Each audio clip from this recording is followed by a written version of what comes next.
So ನಿಮ್ಮ ಮನೇಲಿ 10 ವರ್ಷಕ್ಕಿಂತ ಕಡಿಮೆ ಇರುವಂಥ ಮಕ್ಕಳಿದ್ರೆ ಈ ವರ್ಷ ಸಂಕ್ರಾಂತಿಗೆ ಈ ಥರ ಫಲ ಎರಿಯೋದನ್ನು ಮರಿಬೇಡಿ. ಸೊ ಇದಕ್ಕೆ 5 ತಟ್ಟೆಗಳನ್ನ ರೆಡಿ ಮಾಡ್ಕೊಳ್ಳಿ. ಅದರಲ್ಲಿ ನಾಣ್ಯ, ಕಬ್ಬು ಮತ್ತು ಅಕ್ಷತೆ ಕಾಳು, ಬೋರೆಹಣ್ಣು, ಸಿಕ್ಕಿದ್ರೆ ಎಲ್ಚಿ ಹಣ್ಣು ಸಹ ನೀವು ಯೂಸ್ ಮಾಡ್ಕೋಬೋದು. ನಂಗೆ ಸಿಕ್ಕಿಲ್ಲ, ಅದಕ್ಕೆ ಬೋರೆಹಣ್ಣು ಹಾಕಿದ್ದೀನಿ, ಮತ್ತು ಎಳ್ಳು ಬೆಲ್ಲ.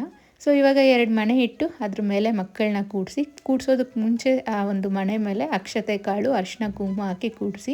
ನೆಕ್ಸ್ಟು ಈ ಥರ ಒಂದು ಸೇರು, ಇಲ್ಲಾಂದರೆ ನಿಮ್ಮ ಮನೇಲಿ ಏನಾದರೂ ಗ್ಲಾಸ್ ಇದ್ದರೆ ಅದನ್ನೇ ಯೂಸ್ ಮಾಡ್ಕೋಬೋದು.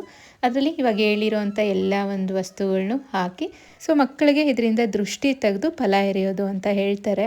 ಸೊ ಇದು ಯಾವುದೇ ರೀತಿ ಮಕ್ಕಳಿಗೆ ದೃಷ್ಟಿ ಆಗಿದ್ರೂ ಇದು ಈ ಥರ ಇಳಿ ತೆಗೆದು ಹಾಕೋದ್ರಿಂದ ಆ ದೃಷ್ಟಿ ಎಲ್ಲ ಹೋಗುತ್ತೆ ಅನ್ನೋ ಒಂದು ನಂಬಿಕೆ ಇದೆ. ಸೊ ಈ ಒಂದು ಮಕರ ಸಂಕ್ರಾಂತಿ ಹಬ್ಬ ಪ್ರತಿಯೊಬ್ಬರಿಗೂ ಒಳ್ಳೆಯದಾಗಲಿ ಅಂತ ಬಯಸ್ತಾ ಇದ್ದೀನಿ. ಸೊ ಈ ವರ್ಷ ಎಳ್ಳು ಬೆಲ್ಲ ತಿಂದು ಒಳ್ಳೆ ಮಾತು ಮಾತ್ರ ಮಾತಾಡೋಣ, ಮತ್ತು ಒಳ್ಳೆಯದನ್ನೇ ಎಲ್ಲರಿಗೂ ಬಯಸೋಣ ಅಂತ ಹೇಳ್ತಾ ಮತ್ತೆ ಸಿಗೋಣ.